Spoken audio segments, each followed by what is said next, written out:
Numinous Podcast with Carmen Spaniola.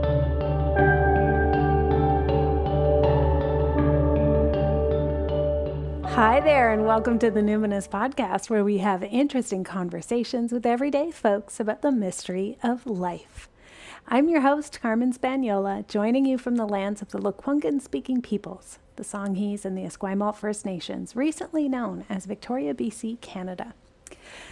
So this conversation is long overdue, and because of that, what you're hearing in this episode is two old friends and colleagues, deep in discussion at times, but also sometimes just kind of shooting the breeze about work stuff and life stuff and how they weave together. My guest on this episode, as I say, long overdue, long anticipated, is Kael Klassen. Kael moved from the corporate world into motherhood before fumbling, fortunately, quite quickly through a series of well-meaning but problematic white lady spiritual endeavors. Since extracting herself as much as possible from that, she's grounded her work in the modality of trancework, along with writing and creating. She's a potter and a beater and a poet and a photographer, as well as a mom and equine steward. She has 2 horses now. She's a human I just adore, and I'm so glad we finally had a chance to record a conversation, and I hope you enjoy it too. So, Kael, what identities do you lead with? This was so funny when you asked me to do this podcast. I was like, oh shit, I'm gonna have to find my identities that I lead with. It's the part I've been most anxious about, because I've obviously listened to your podcast forever, and I'm like, I know that's the first thing. So I've been spinning on this and stewing on it, and then I was like, you know what, it's actually pretty simple. Like, I am a mom. I definitely lead with that I am a mom. It's been a big and pivotal role for me, for sure. A very eye-opening and awakening one.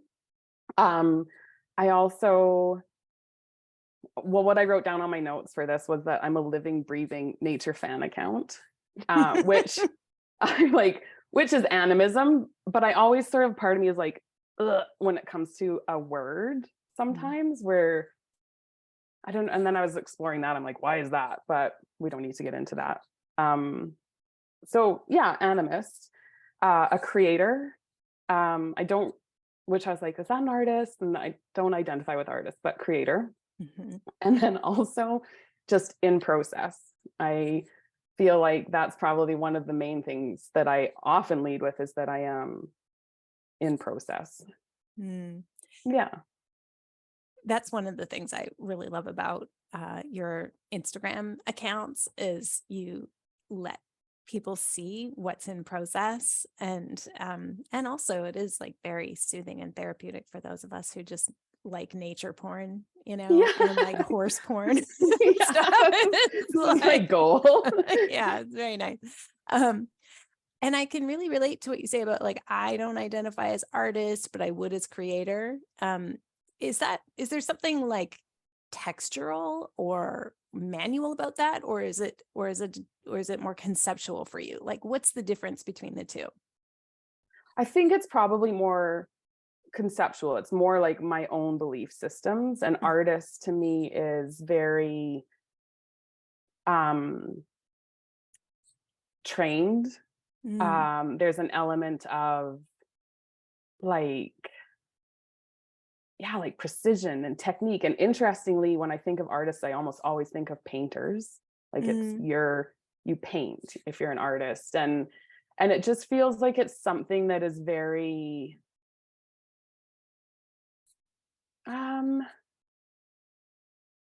like devotional in a way that I don't think that I'm worthy of. Yeah, like, it's like, if you're an artist, you've put in the time and you've earned it, you've studied under the greats, or it's like this whole kind of, it's like this pedestal, really. I think yeah, I feel that. I would say similarly, it's like, what is it about us, right? Because I'm similar, where I'm like, no, I know real writers, even though I've authored a book. It's like, I made a book, but I don't feel like a writer. Yeah. Or I am am a creator, and I would say I'm like somewhat creative, Yeah. but an artist. That said, I would say my child is an artist. They spend hours and hours, and they've had some lessons, but not many. They're mostly self-taught, but it's the rigor that they bring to their work that I'm like, yeah, that's not me. I feel like a bit of a dilettante and a dabbler and a like kind of like gluing it together. And I think I just want to accord them respect. Yes. Yeah, for sure. And that's something I think like too is my process is always very like, I'm just exploring, and I don't have a niche at all. Like, I'm just like, this is what I'm into now. And now I want to do this. And oh my gosh, I saw this, but I think I could do it that way. And so I'm very like a jumper around and always creating and making, but I haven't had like a truly like I'm devoted to painting in this style with this, like I'm more of a like jack of all trades, master of not any. I can hear the rumblings of the invisible audience right now. Particularly, I can hear Rachel Rice in my head right now being like, that's not what artists, that's not, like being like, you're an artist. But I've also heard like, so Rachel, who I would consider an artist, who also would say, yeah, but I'm dabbling around. Like, you're describing her process in many ways. We shouldn't be talking about somebody who's not here, but in like the most praiseworthy way, I would say Rachel is an artist. And I've heard her say, the job of the artist is to like mirror society, but also show them something different that's possible. And I'm like, yeah, I don't also think I'm doing that. I'm like, literally, these are just like vanity projects that I'm like, oh, I want to try this thing. Yeah. I'm interested in this right now. For sure. Yeah. And I think I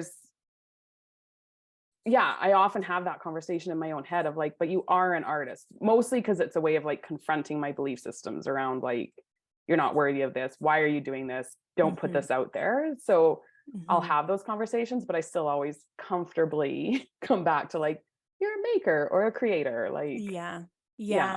Oh, I hear that. Oh man, do I ever hear that Ira Glass quote about like your taste and your ambition is like beyond your skill level at first. So you have to put out your shitty first draft. You have to make a ton of work. And then like one day, maybe you'll be as skillful as you would like to be in your head.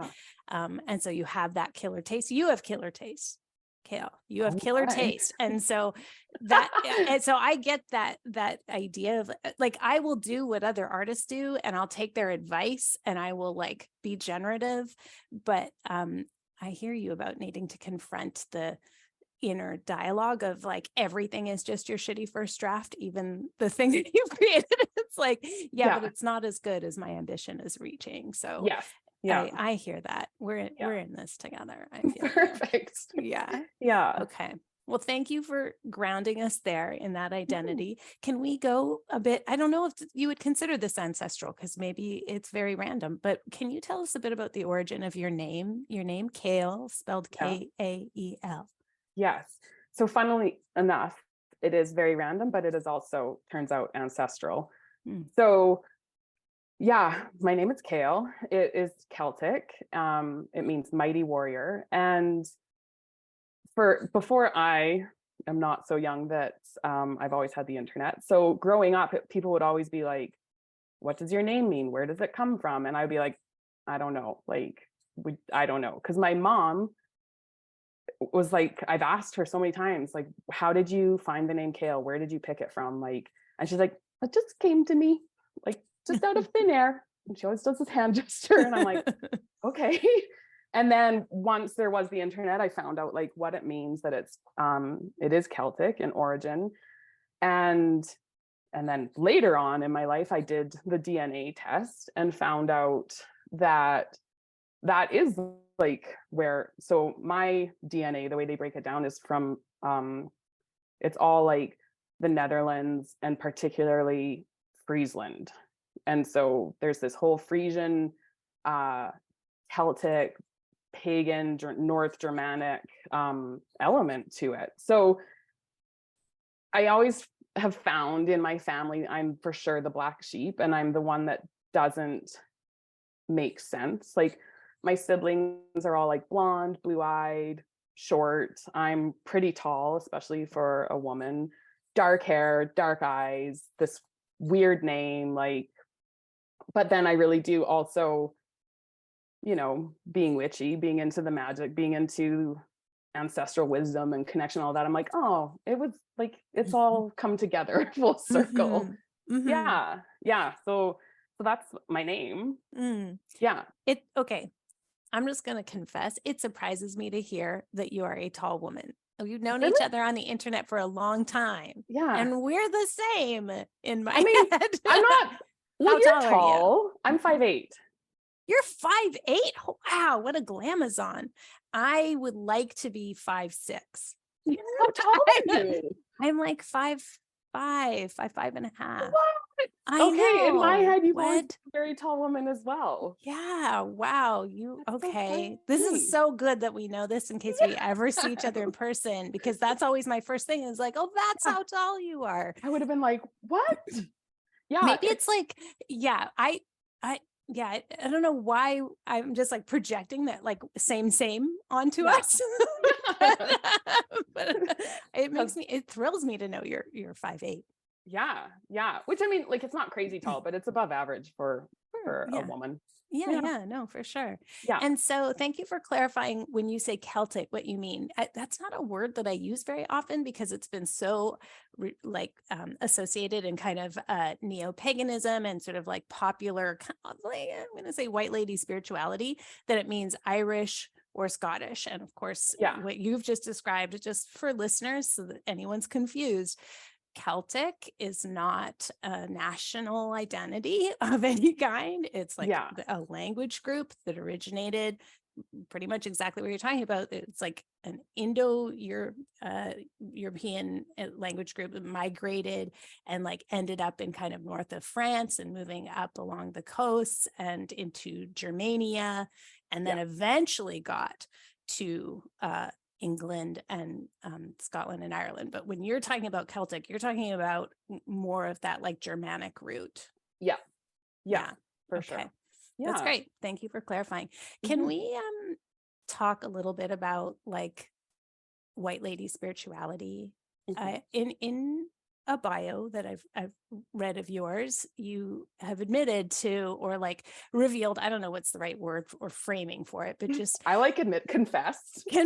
That's it. Confess to have like followed a path that we would now call sort of like white lady spirituality. And there's maybe some culty vibes about that. Can you like give us a bit of context for your spiritual path? Yeah, for sure. So I started out, well, oh my gosh, I don't know how far you want to go back. I had a very, we'll call it unstable childhood, and then very turbulent because like I just never had a solid foundation or base or a sense of security from a very, very, very young age. So then, that created a lot of trouble in my teenage years, a lot of turbulence. And then from all of that, somewhere in my kind of mid teenage years, I got this idea of like this checklist that would grant me stability. And it's like high school with honors, get to university or college, get a high paying job, buy a house, get married, boom, I'm going to be stable and secure and happy and feel good. And I will be a member of society, a productive member of society again. I will be functioning and I will be safe. That's right. So I did all the things, and then spoiler alert, it wasn't enough. So I like got married, got divorced very young. Then was like, that was kind of my first big like wake up call, like something has to change. So I took my first yoga teacher training course. And then that was that slippery slope into just like, I feel like your first yoga teacher training course for the vast majority of people is like your gateway drug into the white lady spiritual pipeline. So I did that and I taught prenatal yoga for a while. And then after my second son was born, I had postpartum depression. It was kind of the second big wake up call of like, okay, you've shifted some things, but like something bigger needs to happen. Never actually looking at like, oh, maybe it's this really traumatic childhood that needs healing in yourself. It's always like, what's out there that I can do that will make this feeling go away. So after that experience of depression, I took more, like I think I took like 3 more teacher training courses, yoga teacher training courses. And then from there I started, and it was like in the early 2000s. So it was like, I feel like, and I mean, maybe I'm out of it now and it's still going on, but I feel like that was the heyday of like girl boss, sell oils online, your Lululemons. Yeah. Like it was just prime for that. And so I got into first one group that, like, in hindsight, I'm like, oh, that was very culty. Like it was, I won't name them, but it was like,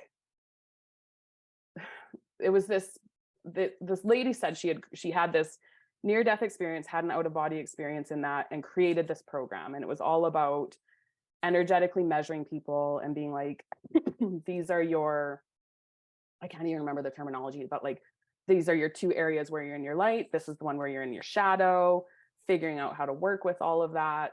And so through a teacher that I knew, and still love and respect very much, I got involved in that group. And it was like, you would pay $3,000 so that you could work for them. But basically it was this really weird pyramid scheme. And then like it got to the point where if I didn't call them, like they'd call and be like, hey, we were thinking about this. And if I didn't call back, and like at this time I had a 4-year-old and a 1-year-old. So I wasn't calling back all the time right away. And then they would call and call and call. And when I'd finally be able to answer, they'd be like, oh, we were concerned because you weren't, like, it was in hindsight, just, I was like, but at the time I was like, oh, like they really value me. They really want me in this. And then the final straw, and this woman like even channeled, I want to say it's like Abraham or one of those known entities. And it was funny, like you'd have a session with them, excuse me, sorry. And they'd always, everything would be like, well, he says do this, but it wouldn't be like, yeah, continue to teach yoga. It would be teach yoga, but do it through our program. And so then that was the final thing where it was like, they wanted me to teach yoga with their name on it. So it would have been like, whatever, yoga in their house. And I was going to have to pay them to be teaching under their name. Like it was just, and then I was like, oh. And then after that, I was like, hey, I just need to take a time out. And they were like mad, and then love bombing me and all this stuff to like get me back. And then after that, shortly after that, we found out that they'd actually run this business before with another lady, that they had co-created it. It was actually from this book from like a psychic who was well known in the 70s. And in the back of it, she had these kind of archetypes. And so that was like one thing. And of course, it was all about recruiting. It was all about selling. It was like, ugh. Wow, that's intense. It was super. Is very like 2000s. That is the heyday. There was so much of that. I'm sure that so many people are like listening right now being like, oh, that sounds just like my friend who got involved with that. And it's morphed over time. But like, I feel that was a hotbed time. Totally a hotbed where everyone was like, I have this idea and I'm patenting it, trademarking it, and selling it, and also pyramid scheming it, where it's like, and the internet is going to help me. Like those things converge just like so, in such a like macabre kind of way, right? Where it's like the sense of connection and belonging and sort of reach and all of that stuff that could be so life-giving, just like it's so distorted under capitalism. So I did that one. And then shortly after that, I had this dream, and I'm a big, like, my dreams are typically very, not even typically, I'd say like almost always, they're a really true source of guidance for me. And so this dream, I still look back on, I'm like, was it just that I didn't have a better vocabulary or what? But it was basically like, become a shaman. And And so again, at that time, I think shamanism for white people was in its heyday. And is this like 2010s now? more like 2004, I'd Oh, say. okay. Yeah. Yeah. 2004, 2005, probably. Okay. And so again, I'm like, because I think the dream still was valuable. I just don't know if I didn't have the right vocabulary to be putting into my dream space. So yeah, then I did that. I trained with like a First Nations woman, which was really lovely. And she was like, for me personally, it was a very healing thing. But of course, being in that time and space, it's like, now I'm taking this out there and I'm working it, like there was never a, oh, I just did this and it was good for me. It's like, how can I make money off of this now? And so I did that for a few years, very much with her teaching and her wisdom and the way she taught it to me. And then actually it was, I think, right around the time I first knew you and I had worked with you and then also was following your Facebook and everything. I don't even know if we had Instagram yet. I don't think Instagram was there yet. So Yeah. weird. Yeah. And then it was like, that was my big wake up call, and this is like problematic and cultural appropriation and all of this. So I still work kind of in that capacity, but now I have put in the time, like I call it trance work, like you. I don't say I do shamanic work anymore, because every single person then is like, oh, can you do an ayahuasca ceremony for me? And it's like, that is not my lineage. That is not what That's we're not doing me. here. Or they're like, yeah, like it always is like, and so I don't want to explain that over and over again. And also I don't want to be harmful. I don't want to be harmful. So yeah, now I call it trance work or intuitive readings. And I've learned about I did my DNA test because my family isn't very easy to trace. And so, yeah, I've kind of like, that was like, I think my final, there was other little like slightly less problematic things in there of, like, oh, I'm going to sell, what was the oil, doTERRA, or, there was little blips, like things like that. But that was the final one. And I think that happening and knowing you, and there was a few other pivotal people at that time where it was just like, and I can't think of their names now, sorry to those people, but just being like, oh, I see what I've been doing in all of this. And then getting a therapist being like, okay, this is, can't just keep doing this, taking in all these other things and other people's cultures and hoping that's going to be a band-aid over the gaping wound that I am. Like, let's deal with this. Yeah, it's so interesting to be like, I totally remember that time. Yeah, especially 2005, 6, 7 for me, discovering like Sandra Ingerman's work and what's his name, Michael Harner, whatever, the core shamanism courses, took all those courses, went on Quest, which I think my old teacher still calls it Vision Quest. And, there's a very hero's journey blended with Black Elk Speaks, validated by Hay House. And so Hay House, that's exactly it. Right. So yeah, for folks who are like, what do they mean by white lady spirituality? Like it goes back a long ways. And like, man, did I ever go to a lot of Hay House conferences in the 2000s? And they're just like, again, hotbeds of all the like law of attraction, the Hickses, all those things were just all, those movies, The Secret, What the Bleep Do We Know, they were all coming out at the same time, and the internet was so new. And so, you would kind of like get this kind of wave of like resources and teachers and people that all seem to feed into each other. And suddenly it's like, it was the first time that you could step into whole new worlds and whole new cultures. Like before that, before the kind of heyday of the internet, you would like find a book. And like, that can only reach so far and like get so deep in your nervous system. But when you get like tons of stuff coming at you that's visual, that's auditory, that's live event, and it's being spread so quickly. It was very difficult to develop discernment, and it's Yeah. taken a while, it's taken a Yeah. while.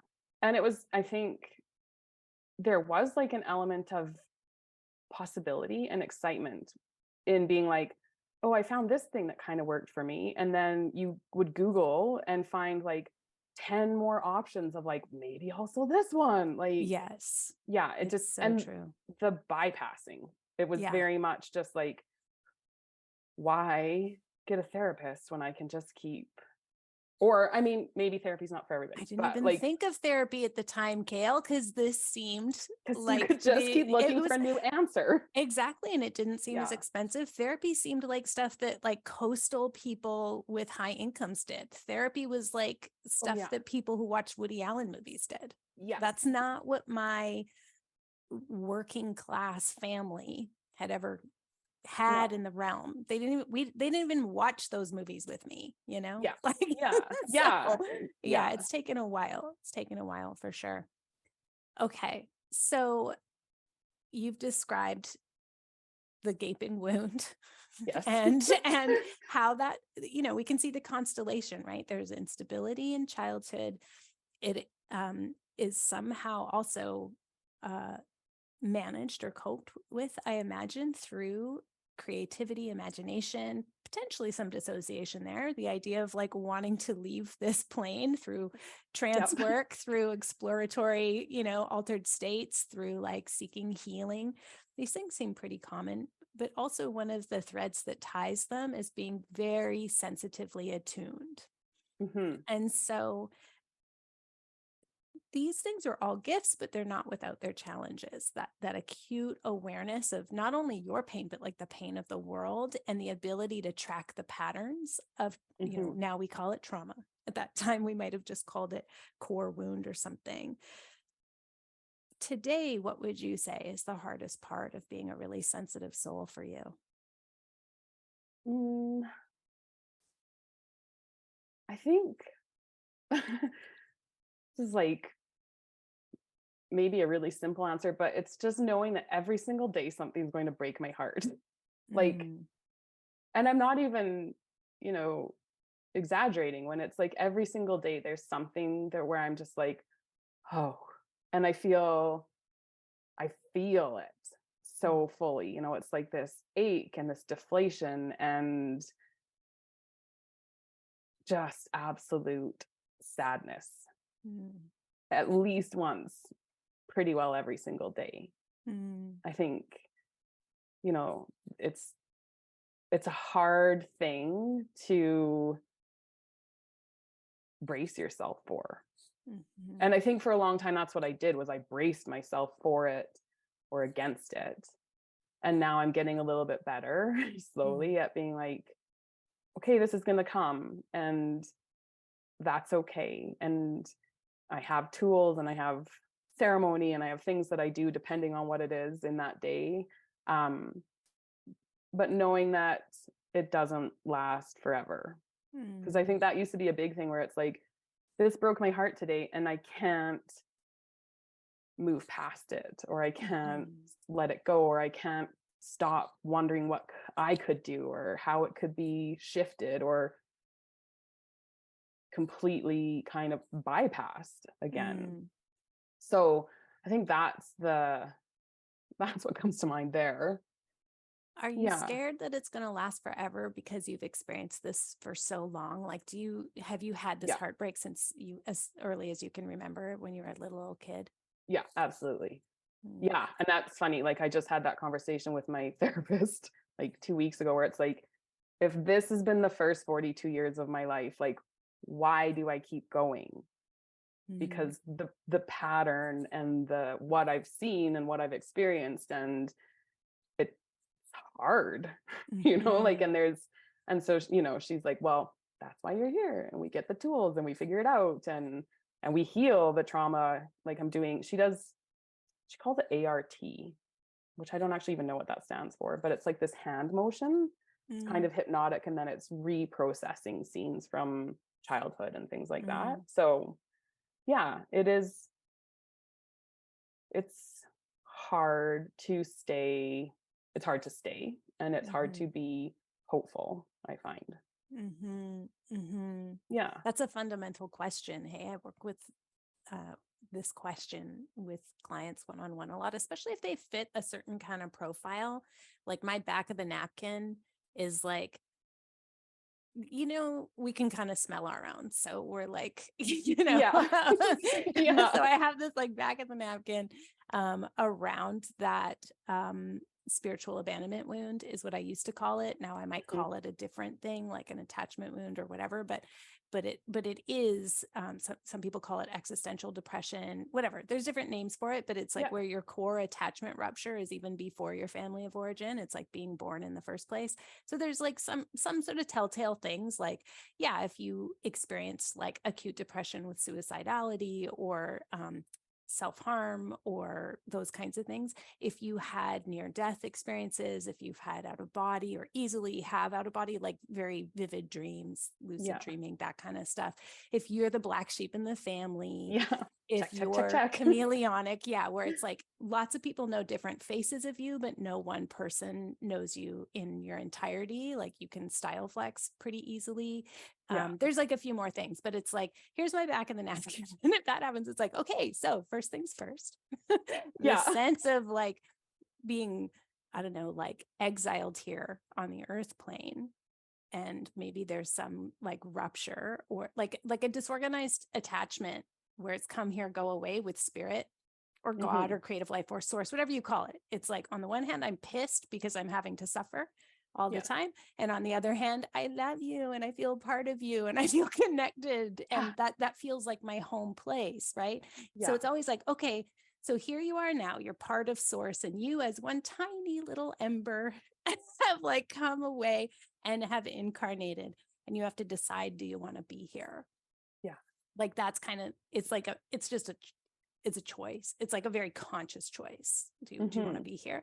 And of course, when you're experiencing stuff like intergenerational trauma, epigenetic trauma, early childhood experiences trauma, postpartum depression, and then the world, it's like, wow, that's actually like a pretty tough choice to make some days, and so it really can be a lot more work for some people, especially like very sensitive people, than others. So like, I'm glad you're here. Good job making the choice today. Good job. Oh, thank you.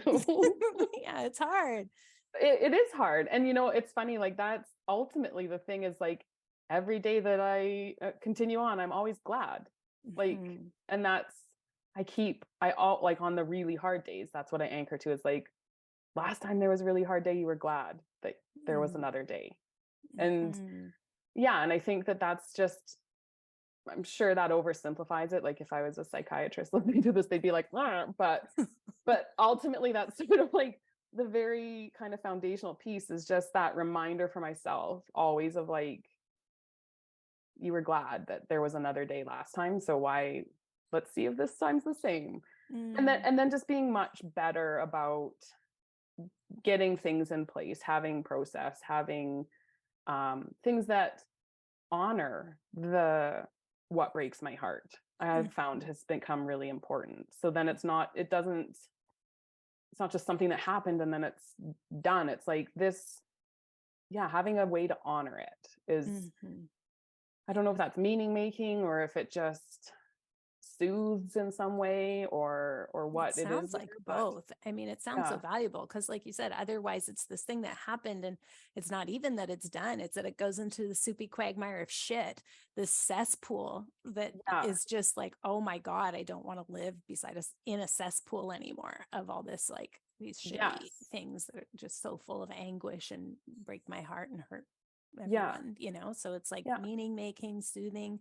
That actually does feel like a very strong, I would call it a ritual, but like an act of defiance or an act of balancing or an act of something like resistance, that it's like that act of defiance. Of like, you're not going to break me today. Exactly.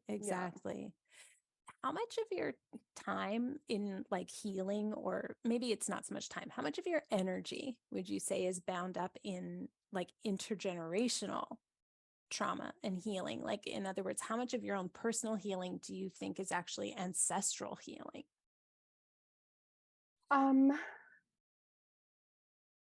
I think that without realizing it, almost all of it, I would say, is because all of why I need to heal is because of intergenerational ancestral traumas and wounds. Like the reason I had the childhood I did was because their parents had this wound, and their grandparents had this, like my great grandparents were the first ones to come here to Canada, and under duress. So yeah, I can see now how all of that is very linked. I'm a little bit more Mennonite or Doukhobor, or do you have Mennonite, some kind yeah. Mennonite? Okay. Yeah. So they, yeah, my great grandparents, and that's why it's like hard to trace my family line, is they were the first ones who came here, and they like had to flee Russia because people were, people were going missing or being murdered, or like it was bad news. So,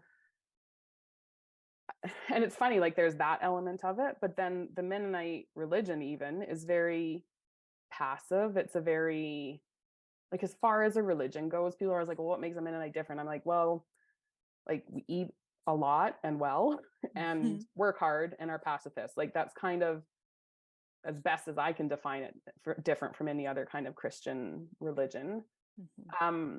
But in that, like it's a very patriarchal religion. So I can see how that has caused, people are always like, well, your grandma was difficult. I'm like, was she? Or was she just really intelligent? Right. And even as progressive as my one set of grandma and grandparents were, there still were things of like, they still went to that church. They still, she had a job outside the house. Like, how were people talking about her then? Like, so there's that element. My biological dad, on that side of the family, my grandpa was actually a pastor, and that grandma was very like the older school Mennonite, like you didn't show your arms when you're out in public, always like nothing more than your ankle maybe showing, kind of stuff like that. And my biological dad is a very brilliant person, but was never going to follow that line. And so then what happened to him is he has a lot of issues with like substance abuse, and I just, there's an element of like, what if they just would have loved him, open arms, and like follow whatever path you want, we support you. So, and then because of that, I had the childhood I did and things like that. So long story short, I do think all of what's broken in me is because of, not all of, but 98% is because of the ancestral pieces. Yeah. And so does that inform your spiritual practice?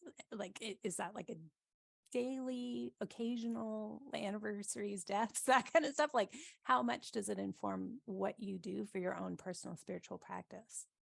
In a funny way, it informs it entirely, but because I've really rejected all of that side of things. And so whenever, in other words, like your spiritual practice is like an act of defiance against that whole religious patriarchal pressure. Yeah. Okay. So everything you do is a response. Yeah.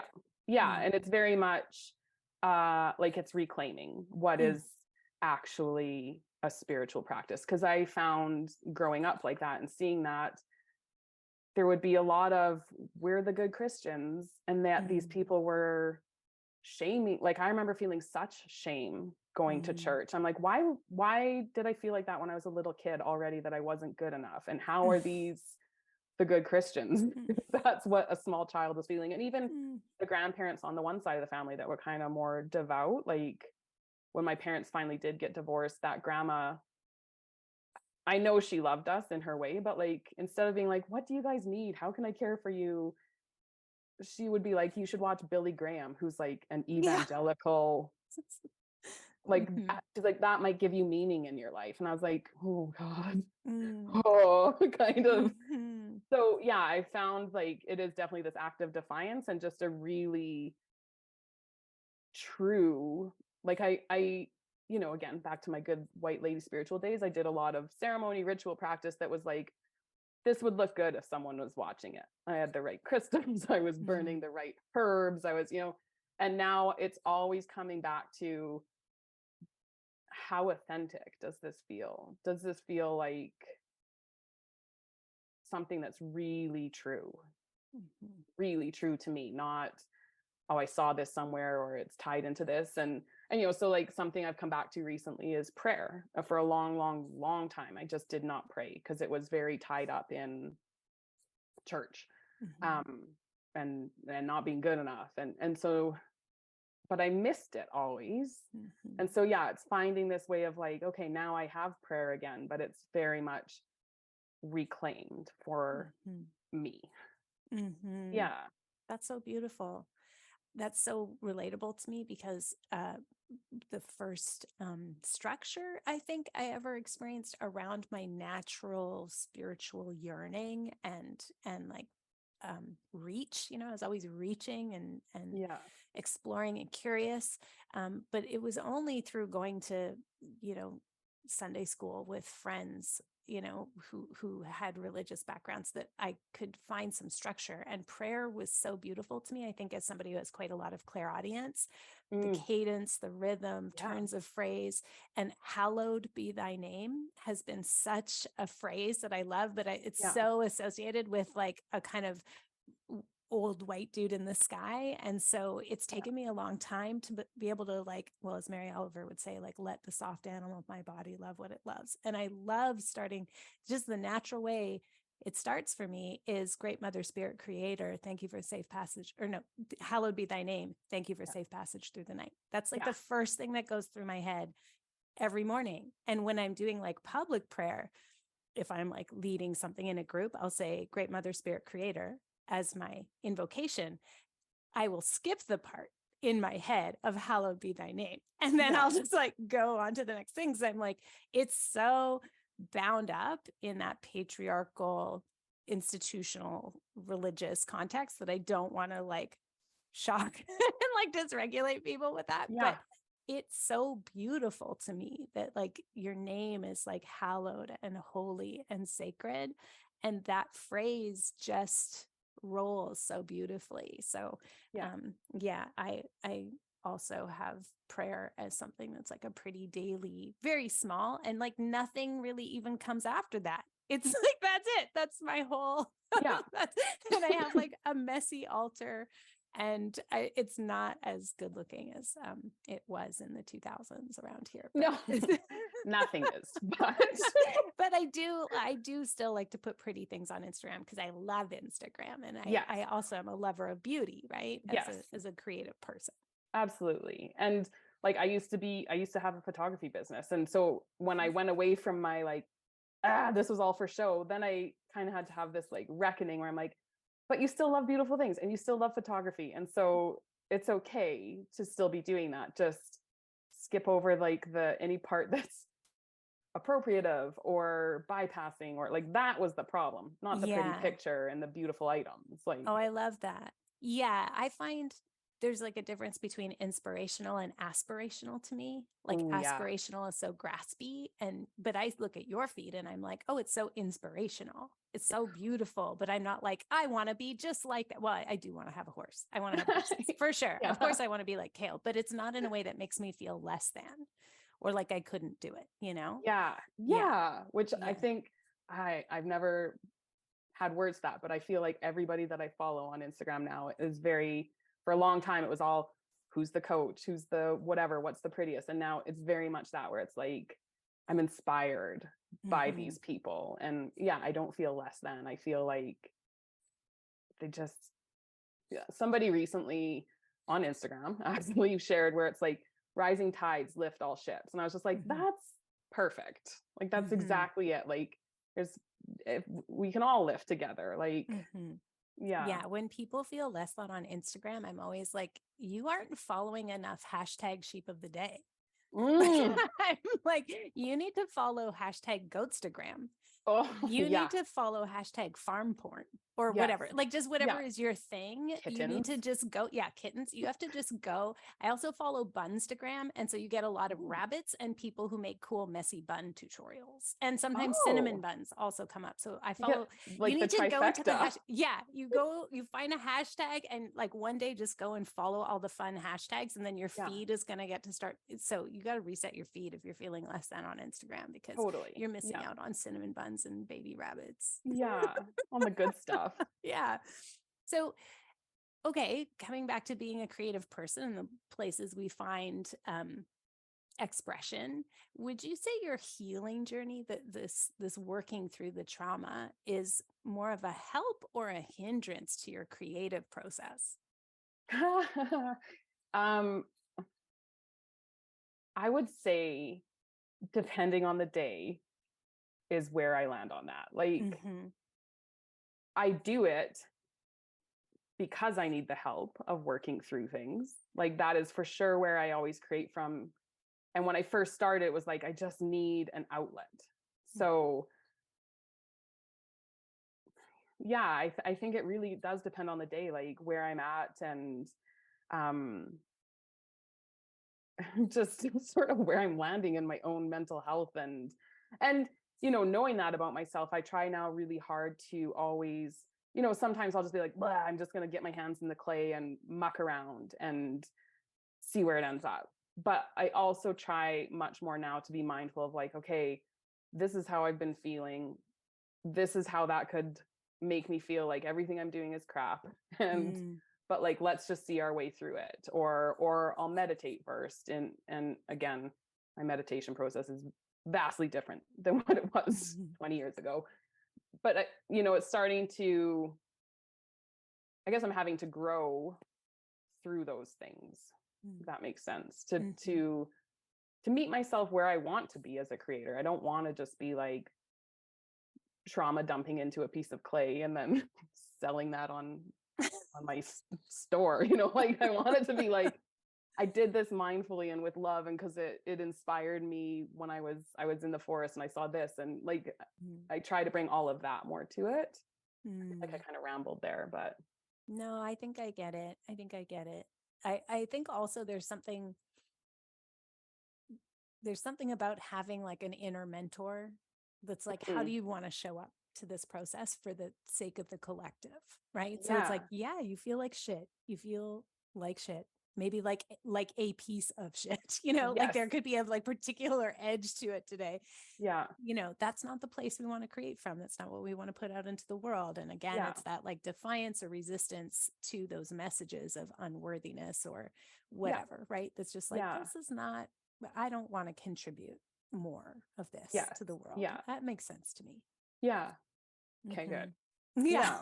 So okay, good. If I'm getting you right, that's how I'm hearing it. So, okay, I want to share with the listeners that like for half an hour before this conversation, we talked about horses. So I'm going to like contextualize this.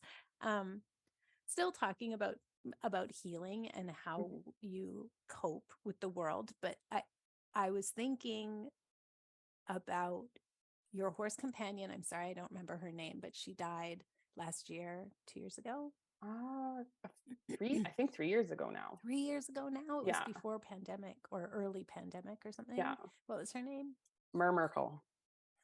Okay. Yeah, so, it's not one that's people remember. Right. Yeah. Yeah. But I remember the look of her. She was a beautiful horse. And so that's a major loss. That's a major grief. And so was there like a particular practice or modality that you find helps you, or maybe helped you at that time, cope with loss, those kinds of big losses? Because as a person who's like explored as a practitioner a lot of modalities, but also has been like a seeker for a long time, is there something that you've discovered that you're like, yeah, that really helps with grief around bereavement? Yes. So when I lost her, that was, interestingly enough, like, even though I've always been very connected to the beyond the veil or my spirit guides, or like whatever, however you want to identify them, when she died, that was the kind of the initiation for me of like, I'm going to talk to you every day. Mm. Like before, it was always like, before I'd go into trance work, when I went to bed at night, just like, hey, thanks for being here, offering in my prayers, whatever, to, you know, the group at large. And then losing her was like, I mean, it was like losing a part of myself. She had been my horse for 26 years, and she was the steady thing in a lot of life that wasn't. And so it was just like, I just couldn't see living each day without a connection that was more than just like, hey, thanks for guiding me through the day. So there was that was something that really helped me, was to just be like, I'm just going to keep going, like we're still together. So that was a big piece. And then also, and has always been a practice for me, but it became the first time that I really saw it as a practice for being with grief, was just being in nature, being outside, being with, in a funny way, the very much aliveness of everything. And I think that was probably a bit of, I mean, it was comfort for sure, but it was also just like, I don't know if this is quite the right way to put it, but like a reminder of like, everything is still going. Because I think otherwise I think I could have just gotten lost in that grief and gone into just a real void of me. Yeah. That makes so much sense to me. The affirmation of life being cyclical and things dying and composting and becoming something else, and embedding ourselves in that, like, oh, and that is me too, and everyone that I love, and every landscape will change. And yet I'm glad I'm here to see the next season. Just kind of like you've said before, I'm glad. You've always been glad there's another day. It's like, I could see that being a real comfort. Yeah. And then I think the other really big piece that was important with her is that we were able to bury her out at my parents'. And so she is in a specific spot. And even though I know that's just, you know, the body of her, I can picture it. I know what it smells like right there. I know the way, like, there's all these aspen trees. I know how the sun filters through. Like, the eagles are always in that spot. Like, it's a really tangible, even though I'm like 5 hours away from there right now, it's still just this really tangible, in a moment, I can feel like I'm there and in that presence. That was another thing. And it's funny, like, I've lost a lot of really important people in my life, and that was the first time where that was ever, because of course I know where they all are as well, but this was the first time where it was like this really tangible healing kind of element to it. It sounds very vivid. And of course, you know, you're a person who does trance work. You're a person who's a creator, that like very beautiful visual cortex that's like so available to you seems really, really important. You've also talked about having very vivid dreams. And so what happens when you get like a message, or you have a big dream, or there's like some impulse given to you about like something you should create, or something you should do, and you're like, I'm so fucking tired though, or like, there's like not time and space. You're the mom of 2 kids, you're a partner, you have, equines that you're steward of. Like, what do you do when you get this download or have a big dream and you're just like, oh, I just don't know that I have capacity for that? I in the process of a lot of like burning myself out, have figured out like it's fine to just write it down in a journal and come back to it. Because for the longest time it was like, oh my God, I got this message, I got this download, I got this, like blah blah blah, and it would just be like, it's like, like the spinning plates. It's like I now have 38 plates spinning, and all of them are going to crash for sure. So I've gotten, again, I think with like time and maturing and whatnot, like this, it's okay to just write it down in your journal. I have things written down from like 4 years ago, 6 years ago, where I'm like, oh yeah, I still do want to do that. Or, oh yeah, like I forgot about that message, and I can see how it's totally valid now. And I'm just much more like, it's okay with all of that. And I do think that was just a process of getting to this point. I can, like, everyone take a deep breath. It's like fine to just write it down. We don't Yeah, have to, yeah. just because spirit tells us doesn't mean we have to like jump like a, Pavlov's dog. Like, whoa, Yes. I have to Yeah. respond to that right away. Yeah. Thank you for that permission. That's Mm-hmm. helpful. Mm-hmm. Yeah. And I think actually, even just to add on to that, I think that was a big realization too, is being like, and this is from coming from the church. I think it's like spirit's up here and I'm just this lowly person down here. So I better jump like Pavlov's dogs. And again, coming into this place where I'm like, oh no, like we're one and the same. We're level. So, like, I'm not less than. I'm not going to be doing a disservice or failing by not jumping. Yeah, I'm not rejecting my blessings. I'm just tired. I'm just Yeah. tapped out. And this will cause this blessing to crash and burn if I take it on right now. Yeah. Yeah. I love that. Yeah. So as we're shifting and moving towards winter, which is like a pretty deep time, can be a dark time, can be a long time. Mm-hmm. What are the rituals that are most grounding and soothing to you? It's so funny that you say we're shifting towards winter and it was -20 here this morning. So like, Holy shit. Okay. yeah. We are in it. It's like super cold. It's so cold. Yeah, you're in it. We are in different ecosystems. We had a light snowfall this morning here in Victoria. So we had 12 inches on the weekend. Yeah. Wow. So okay. So you're in it. What's we're helping? in it. For me, what helps is, again, recognizing capacity.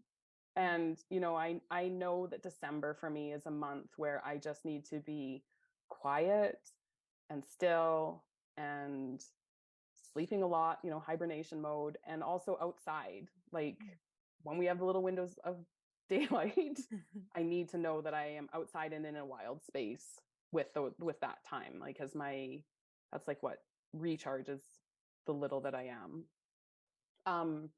So yeah, just getting, I think my winter is just like being very devotional to those things, and also being even more attuned and attentive to what's coming through me, and not being unkind to myself about it. So, like I know that I'll have weeks where I'll be like, look at all that I got done. I unloaded the dishwasher and I made 12 cups and I did, I folded the laundry and actually put it away. Like, I'll have that. And then I will have a space where I'm like, and now I'm going to lay on the bed probably for 4 days straight. And just being like, that's okay. Not being mean about it. Yeah. Yeah. Do you want to know what the theme is for Yuletide and the Numinous Network this year? Yes. Restive festive. Oh, I love that. Right? Because I love Yuletide, how I have my whole like program. And so of course I want to do all the things. Yeah. And I will, like, I mean, I'm lucky because I'm like, ooh, I'm going to create a structure in which other people can enjoy like all these things. But I can do that because I know I take basically from winter solstice to Imbolc off. I've got like 6 weeks where, I mean, I'll see what people are doing, but it's like the program just kind of runs itself. Yeah. But that thing of just creating experiences that other people can just feel like they can absorb through osmosis, that they don't have to do it. They can just like have the contact nutrition and like their mirror neurons be like, oh, look, somebody else is making the gingerbread house, or somebody else is making 12 kinds of cookies. Somebody else handmade all their gifts. I'm just going to enjoy it, not feel less than, just be happy that this is happening in the field. I'm so happy for the people who can do it, but I'm just going to be in bed, like, yes, festive. We just like absorb it, and like, someone in this space, in this network, in my context, it's like someone's going to do the thing that I wish I was doing, which I am not going to do. And that's going to make me happy, that I can rest knowing that someone in the field is doing it, instead of feeling like, oh, I should, or I wish, or like, I'm such a slug. Why didn't I get this organized in October or whatever? It's like, that's not my jam. I want restive festive. I want calm and like lots of sleep, dream time, cave hibernation. It just sounds great. Yes. Yeah. But I thank you for that's your perfect. suggestion though, also of like, just get outside, just like Yeah. open the door, turn your face, feel the brisk air, whatever it is. And then totally. And that, like, for me, that's a huge one. Like, I'm always cold. So it's been one that I've really not nourished myself with enough in the past. And I can see the difference in myself where it's like, oh, I haven't gone outside except for like to take my kids to school and come home. So it's like walking from the car to the house. That's it. Right. And I'm just never as well resourced when I'm in that phase. So the walking the dog or, you know, like having the horses, now I have to go and feed them every day, twice a day at least. So, you know, it's nice in that way. That's like, okay, even if I want to just stay inside because it's -20 out, I'm going out and and then once I'm out, it's like, oh, this isn't nearly as bad as I thought it was going to be. And so now I'm going to walk over to the river and I'm going to like, it always is like, gets you going. Yeah. Glad once you did it. Yeah. And it's such a little thing, but it does so much. Yeah. Okay, this is very inspiring for me, Kael, because I also am an always cold person, but I can reward myself with like, ooh, then I could come in and have like a toddy. I could have a little whiskey toddy. I love my whiskey toddy. Or I could like come in and light a candle. I find this like the ritual for winter that my husband and I kind of adopted. We've had real candles on the tree for a long time, but even just lighting a candle at dinner and just kind of letting that ancestral memory of like gathering around the hearth, like an actual flame, even if it's just a tiny little tea light, it is amazing what a difference that makes for my nervous system. So I could reward myself with like coming in, having my toddy in bed with a hot water bottle after I come in from being outside. Cause it's tough to find motivation when it's cold. Here it's cold and wet and windy. That's like such a shit combination, right? It's not like, oh, it's Alberta. It's a crisp, dry, cold with sun. That's not what I get here. Yeah. Okay. So we've talked about grief, but if there's any more you want to say about that, I'd love to hear. With the last question, I want to emphasize the second part of it. So how do you cope with grief and how do you cope with rage? I cope with grief by, again, just being outside. Like, I can't say enough how much being outside, being with the living world. I think this comes back to like the animist piece or, you know, being a living, breathing nature fan account. Like, it's like the most nourishing thing. And it also is the most humbling and miraculous at the same time. Like, it's like all of this is the living world and I am too. Like, there's no difference, there's no hierarchy, and it just, I don't know, it's become such a absolutely necessary and impactful thing for me, is to just take it outside. And then, you know, in that I have different, like, depending on the grief that I'm with, or if it's rage, I like, if I'm ragey, I often go to the river and it's like that moving water. And right now it's like extra dramatic because it's moving, but it has big chunks of ice. And it's so like, this is a good time to be like, what am I angry about? And then go watch that river kind of be this dark, swirling, kind of scary thing, and just be like, oh, and you know, say a prayer and do all of that and just be like, okay. And then I always come back more, I wouldn't say better, air quotes better, but just more capable again. I think more capacity. And then same with grief, is just really being able to go outside, and in that I have, like, in our forest, I've made a fairy circle and I planted, like, I have these 3 junipers that I planted, and they're the mother maiden and the holy crone, and I have, like, my ginkgo tree is out there, and my son made me like these funny little, like, tiny furniture set, and I put it in the middle of it all. And with grief, I often find anything outside is good, but I'll go there and leave an offering, or like, we have big windows on our house and birds hit them, so I'll take the birds there and be like, do that for that bird, but also be like, there's something about it, and I don't even know if it's conscious, but there's something about it that's like this kind of sighing out of my own grief as well. So that's the biggest way I'd say that I process grief and rage.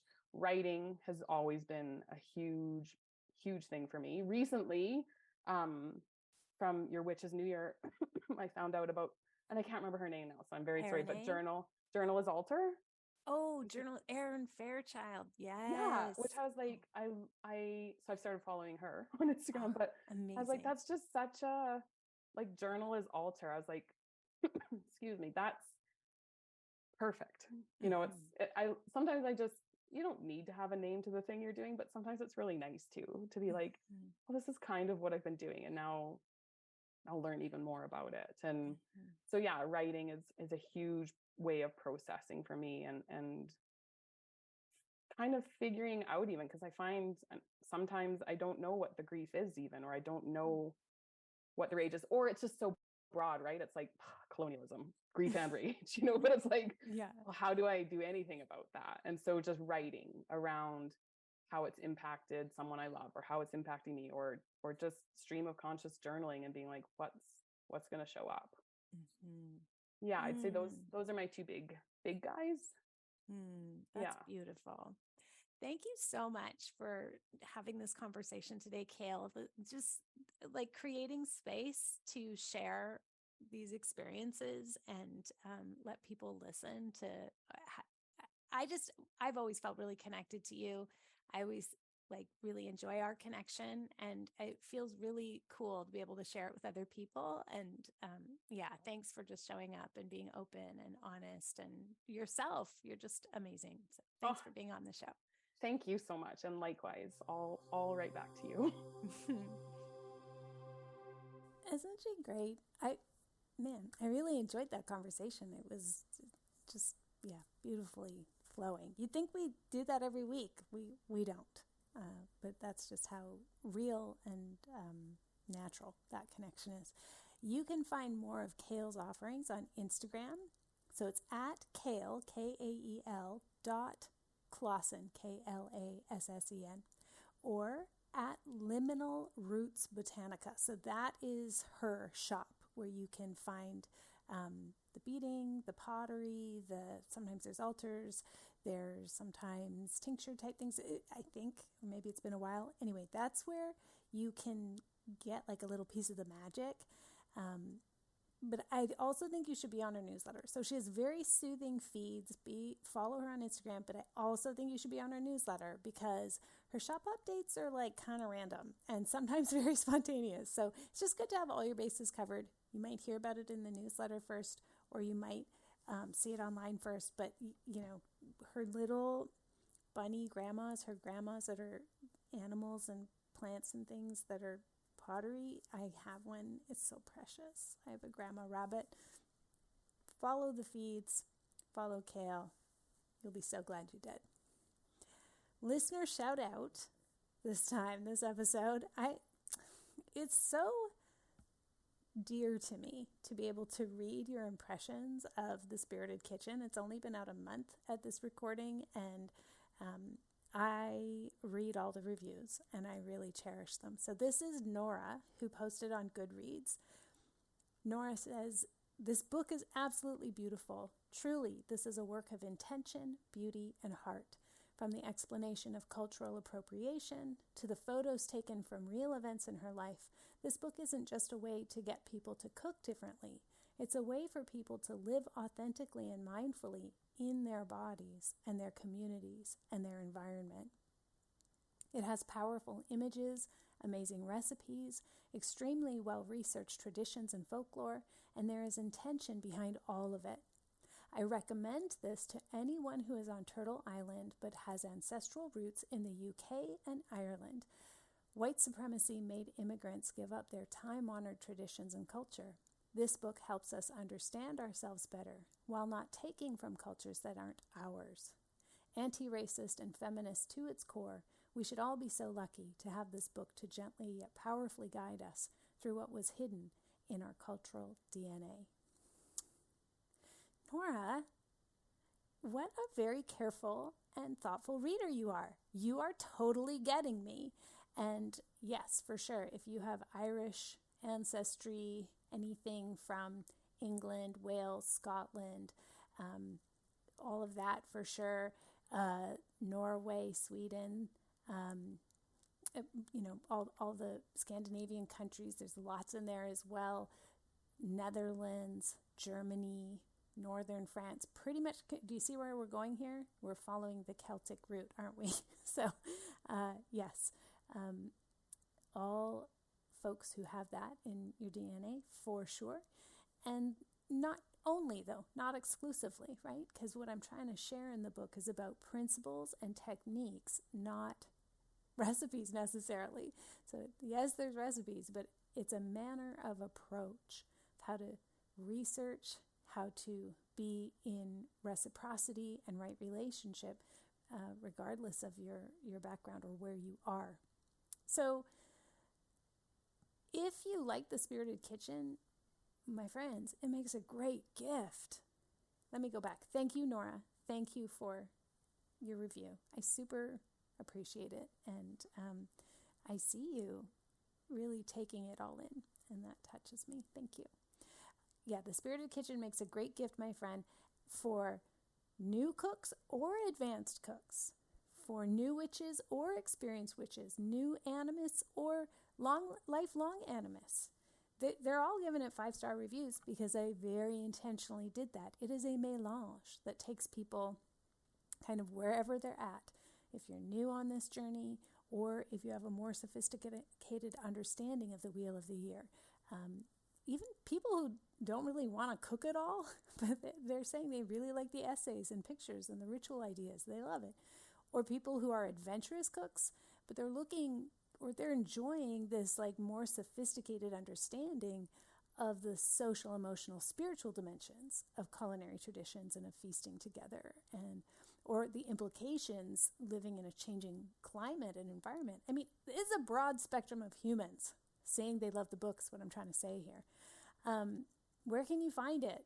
Okay, here's a little bit of like local color, a little bit more insight into my life. So like my family, like so many of you, I'm sure, if you're listening to this podcast, maybe your family doesn't understand what you do for a living. Maybe your partner even doesn't really understand. In my case, my family that I'm in contact with, they don't understand what I do at all. And so the book, they're like, oh, you wrote a book. Like, so where can we find it? And I'm like, so in the acknowledgments of the book, the very first people after the land acknowledgement, the very first people I thank are my aunties, my Auntie Deb, my Auntie Karen. So I called my Auntie Deb and Uncle Mo. So Deb had a stroke a number of years ago, and she was the memory of our lineage. She was the culture keeper, the wisdom keeper of our lineage. And so when she had her stroke and lost so much of her speech, it's like the Library of Alexandria burning down. Like it just, there it went. But Mo is kind of like translator and helps to communicate and express a bit. But Mo's like pretty, he will say he's like pretty simple, basic guy. So he's like, well, where can we get your book there, Carmen? He's up in Port Alberni, which is a bit north from me, small resource town. He's a truck driver in the logging industry for like generations. Where can you find my book? Bookstores. He's like, what bookstore? I'm like, any bookstore, like big online sellers, bricks and mortar. Like, he's like, well, like where? And I was like Indigo, Chapters, Amazon. He's like, Indigo, where? What's that? Oh, Amazon. I don't do that. I'm a truck driver. Where you have to help. So I'm like, really? Okay. Literally any bookstore. Mo, just like call your local bookstore. They don't, that's not a thing they do. I sent them free books, obviously, because I was like, never mind. It's not important that I have good sales. It's more important that you have the book. So obviously I sent them free books, but it was cracking me up that he like didn't understand. They're like not clear that this is, it was published by a very well-established New York publisher. They've published like Roxane Gay, Joy Harjo, Neil deGrasse Tyson. None of these names mean anything to them. To me, it feels like I've pulled off some big heist or something, that somehow I got published by this great publisher that publishes like real writers and real experts. So, yeah, anyway, it's kind of funny. So where can you find my book? Anywhere. Just ask your local shop to bring it in. In Canada, it's available through Penguin Random House, so like easy peasy for any bookseller. In the US, it's through W.W. Norton. It's not a hard to find title. You just literally Google it. As they say in Big Mouth, Jujule it. Yeah, easy to find. But if you'd rather hang out, if you want to go more personal, you can find out how we can hang out online by going to my website. Check out the Numinous Network or the Spirit of Yuletide program happening in December. Just go to my website, carmenspaniola.com, CarmenSpagnola. Hope I'll see you there. Until next time, take care.